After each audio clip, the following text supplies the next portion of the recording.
Good day, fellow investors. I have found an amazing video by Peter Lynch that explains everything you need to know about investing, so enjoy it. Are you concerned about the volatility in the financial markets today? Do you think something needs to be done to reduce it? I love volatility. I remember when in 1972 the market went from down dramatically, and Taco Bell went from 14 to 1. They had no debt. They never had a restaurant close.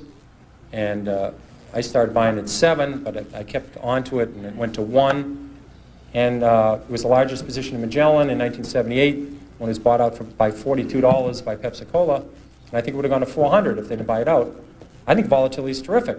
I think these callers are very important. I don't think the market going up 80 points one day and down 80 the next is a good thing for the public. I think that's not a very good thing. But I think all of these callers and all these other things, to keep the volatility down each day is important. But the market's going to go up and down. Human nature hasn't changed a lot in 25,000 years. And some event will come out of left field, and the market will go down or the market will go up. So volatility will occur, and markets will continue to have these ups and downs. I think that's a great opportunity if people can understand what they own. If they don't understand what they own, they can own mutual funds. Try and figure out mutual funds they own and keep adding to it. Basically, corporate profits have grown about 8% a year historically. So corporate profits double about every 9 years. The stock market ought to double about every 9 years. So I think the next market's about 3,800 today, 3,700. I'm pretty convinced the next 3,800 points will be up. It won't be down. The next 500 points, the next 600 points, I don't know which way they're going. So the market ought to double in the next 8 or 9 years. It ought to double again in the 8 or 9 years after that. Because profits will go up 8% a year, and stocks will fall. That's all there is to it. But you should study history, and history is the important thing you learn from. What you learn from history is the market goes down. It goes down a lot. The math is simple. There's been 93 years a century. This is easy to do. The market's had 50 declines of 10% or more. So 50 declines in 93 years. About once every 2 years, the market falls 10%. We call that a correction. That means, that's a euphemism for losing a lot of money rapidly, but we call it a correction. And so 50 declines in 93 years, about once every 2 years the market falls 10%. Of those 50 declines, 15 have been 25% or more. That's known as a bear market. We've had 15 declines in 93 years. So every 6 years, the market's going to have a 25% decline. That's all you need to know. You need to know the market's going to go down sometime. If you're not ready for that, you shouldn't own stocks. And it's good when it happens. If you like a stock at 14 and it goes to 6, that's great. You understand the company, you look at the balance sheet, and they're doing fine, and you're hoping to get to 22 with it. 14 to 22 is terrific. 6 to 22 is exceptional. So you take advantage of these declines. They're going to happen. No one knows when they're going to happen. It would be people tell you about it after the fact that they predicted it, but they predicted it 53 times. And so you can take advantage of the volatility in the market if you understand what you own. Because a lot of times people buy on the basis the stock has gone down this much. How much further can it go down? I remember when Polaroid went from 130 to 100. People said, "Here's this great company, great record. If it ever gets below 100, just buy every share." And it did get below 100. A lot of people bought on that basis, saying, "Look, it's gone from 135 to 100. It's now 95. What a buy!" Within a year, it was 18. And this is a company with no debt. I mean, this is a company, it was just so overpriced, it went down. I did the same thing in my, I think my first or second year at Fidelity. Kaiser Industries had gone from $26 a share to 16. I said, how much lower can it go? It's 16. So I think we bought one of the biggest blocks ever on the American Stock Exchange of Kaiser Industries at 14. I said, it's gone from 26 to 16. How much lower can it go? Well, at 10, I called my mother and said, Mom, you got to look at this Kaiser Industries. I mean, how much lower can it go? It's gone from 26 to 10. Well, it went to 6, it went to 5, it went to 4, it went to 3.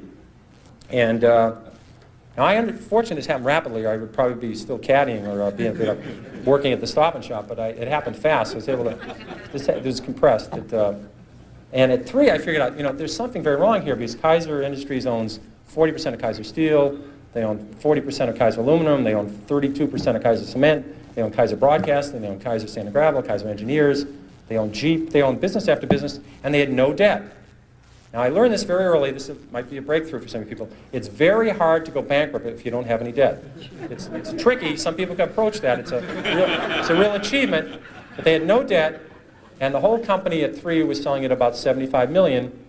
At that point, it was equal to buying one Boeing 747. I said, there's something wrong with this company selling for $75 million.